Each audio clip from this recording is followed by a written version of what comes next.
Hello everyone. आज हम explain करने वाले हैं कोचेन नानक्यो के लास्ट एपिसोड को। इस सीरीज़ के प्रीवियस एपिसोड्स को मैंने ऑलरेडी एक्सप्लेन किया हुआ है। अगर आपने प्रीवियस एपिसोड्स को मिस कर दिया है तो आप मेरे चैनल में जाके देख सकते हैं। आज का ये एपिसोड बहुत ही ज़्यादा इमोशनल होने वाला है, तो चलिए बिना किसी देरी के वीडियो स्टार्ट करते हैं। लास्ट एपिसोड में हमने देखा था कि कूलेंग जियांग को यहाँ वहाँ ढूंढ रहा होता है और उसे वो पुकार रहा होता है, बट जियांग उसे कहीं भी दिखाई नहीं देता है। कूलेंग उसे व्हाइट रोज को देखते हुए जियांग को पुकारता रहता है और जोर जोर से वो रो रहा होता है, क्योंकि वो जानता है कि जियांग अब इस दुनिया से जा चुका है। जियांग अब उसके पास वापस लौटकर फिर कभी भी नहीं आएगा, क्योंकि एक वही तो था जो कूलेंग से अनकंडीशनली प्यार करता था। कूलेंग ने उसके प्यार को नहीं समझा और अपने रूड बिहेव की वजह से जियांग को खो दिया।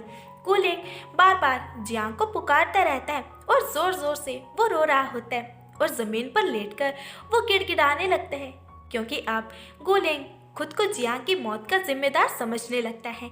कूलेंग को लाइफ टाइम ये रिग्रेट रहेगा कि जियांग ने उसकी वजह से अपनी जान दे दी है। कूलेंग रोते हुए कह रहा होता है कि जियांग तुम कहाँ हो, मुझे छोड़कर तुम कहाँ चले गए हो, प्लीज मेरे पास वापस लौट आओ। जियांग प्लीज एक बार मेरे पास वापस आ जाओ, मुझे ऐसे मत छोड़कर जाओ, मुझे अकेला मत छोड़ो, मैं तुम्हारे बिना नहीं जी पाऊंगा।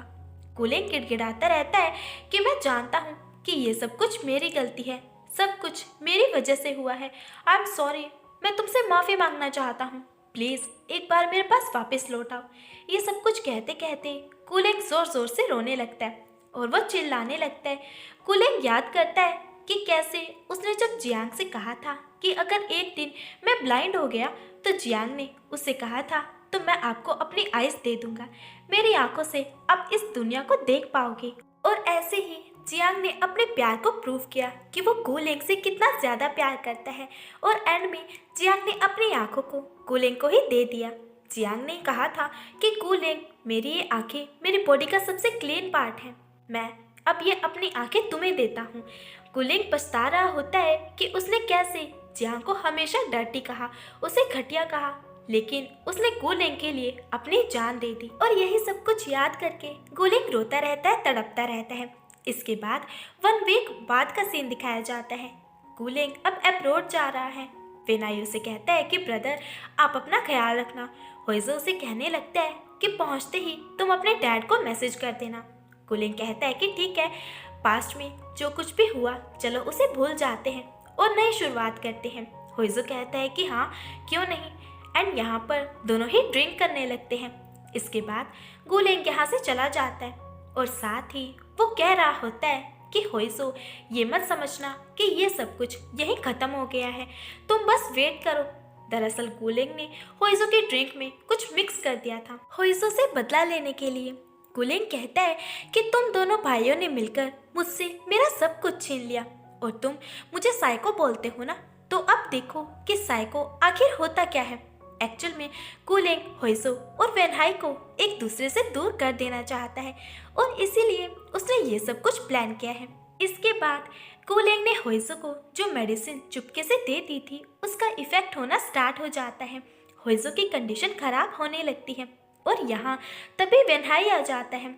होइजो की ऐसी कंडीशन को देखकर वेनहाई उसके लिए बहुत ज़्यादा वरीड हो जाता है और पूछने लगता है कि ब्रदर आपको क्या हुआ है, क्या आप ठीक हो। वेनहाई देखता है कि होइजो को बहुत ज़्यादा हाई फीवर हो चुका है। वेनहाई कहता है कि ब्रदर आपकी तबीयत तो बहुत ज़्यादा खराब है, मैं आपके लिए डॉक्टर लेकर आता हूँ। और जैसे ही वेनहाई यहाँ से जाने लगता है होइजो उसके हाथ को पकड़ लेता है और उसे पुल करता है। इस मोमेंट पर दोनों ही एक दूसरे के बहुत ज़्यादा करीब आ जाते हैं। वेनहाई शॉकली होइजो को देखता रहता है कि आखिर होइजो को हो क्या गया है, लेकिन होइजो अब खुद को कंट्रोल नहीं कर पाता है और वेनहाई को वो फ्लिप कर देता है और वेनहाई को वो किस करने लगता है। तभी वेनहाई उसे फ्लिप करता है एंड वो टॉप पे आ जाता है और होइजो के शर्ट के बटन्स को वो ओपन करने लगता है और वेनहाई होइजो को किस करना स्टार्ट कर देता है एंड यहाँ दोनों ही इंटीमेट होने लगते हैं।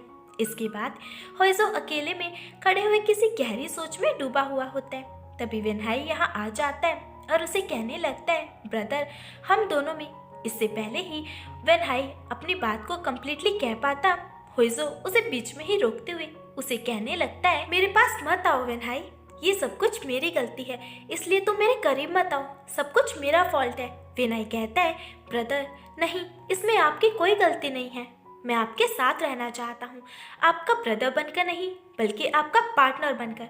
होइजो कहता है कि चुप हो जाओ, इससे ज्यादा अब तुम कुछ और मत बोलो। इस पर वेनहाई उसे कुछ भी नहीं बोल पाता है। होइजो से कहने लगता है कि मुझे होना ही नहीं चाहिए था, ये सब कुछ मेरी गलती है। वेनहाई कहता है कि प्लीज ब्रदर आप ऐसे मत बोलिए। होइजो कहता है, वेनहाई मैं ड्रिंक करना चाहता हूँ, क्या तुम मेरे लिए ड्रिंक लेकर आ सकते हो?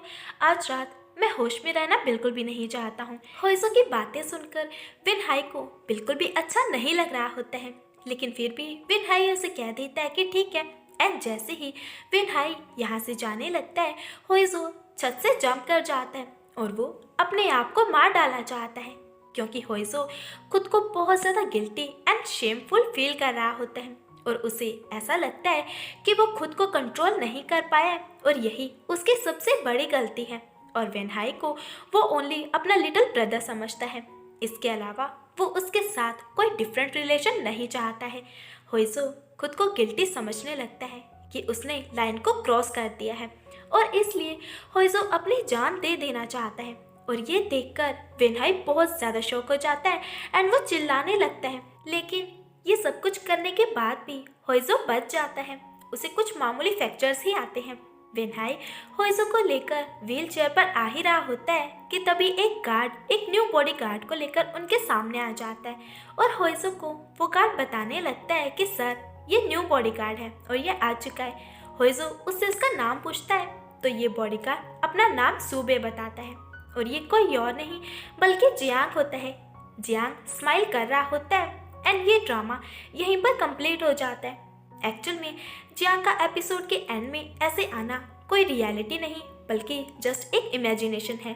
दरअसल गुलिंग को जियांग के ऐसे उसे छोड़कर चले जाने से बहुत बड़ा सदमा लगता है एंड गुलिंग मेंटली इतना ज़्यादा वीक हो जाता है कि वो जियांग को इमेजिन करने लगता है। उसे ऐसा लगता है कि जियांग अभी जिंदा है और ऐसे ही वो एक दिन उसके पास वापस लौटकर आ जाएगा।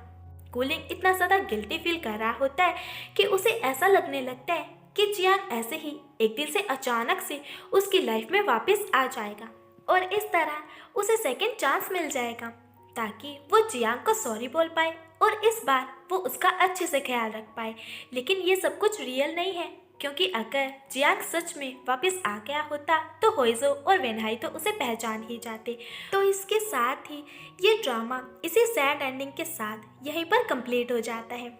दूसरी तरफ नॉवल में ये भी बताया गया है कि जियांग अक्सर ही ऐसे अपना नाम बदलता रहता था और उसने कई बार खुद को मार डालने की ऐसी एक्टिंग भी की थी और वो फिर से न्यू नेम से न्यू पर्सन बनकर अपनी लाइफ को जीने लगता था और ये सब कुछ वो अपने डेबिट से बचने के लिए किया करता था। तो हो सकता है कि जियांग अभी भी जिंदा हो और उसने अपनी जान को लेने की ओनली एक्टिंग की हो और फिर से वो अपना नाम बदलकर अपना बदला लेने के लिए वो वापस लौटकर आ गया हो। अगर इस ड्रामा का सेकेंड सीजन आता है तो उसमें यही स्टोरी रहने वाली है। अदरवाइज नॉवल के अकॉर्डिंग होइजो और वेनहाई ब्रदर्स की तरह ही रहते हैं, उनके बीच में कोई और रिश्ता नहीं बन पाता है। होइजो फिर कभी भी लाइन को क्रॉस नहीं करता है एंड गुलिंग जियांग की मौत के लिए लाइफ टाइम रिग्रेट करता रहेगा और खुद को वो उसकी मौत का जिम्मेदार समझता रहेगा और इसी वजह से वो जियांग को हमेशा ऐसे ही इमेजिन करता रहेगा कि जैसे वो उसके पास वापस लौटकर आ गया है। लेकिन ये सब कुछ उसके ओनली बुरे कर्मों का नतीजा है। और इसी के साथ ही ये प्यारा सा ड्रामा यहीं पर कंप्लीट हो जाता है। आपको ये ड्रामा एंड हमारी एक्सप्लेनेशन कैसी लगी है प्लीज़ हमें कमेंट करके ज़रूर बताइएगा एंड ऐसे ही वीडियोस के लिए हमारे चैनल को सब्सक्राइब कीजिए। Thanks for watching, bye bye.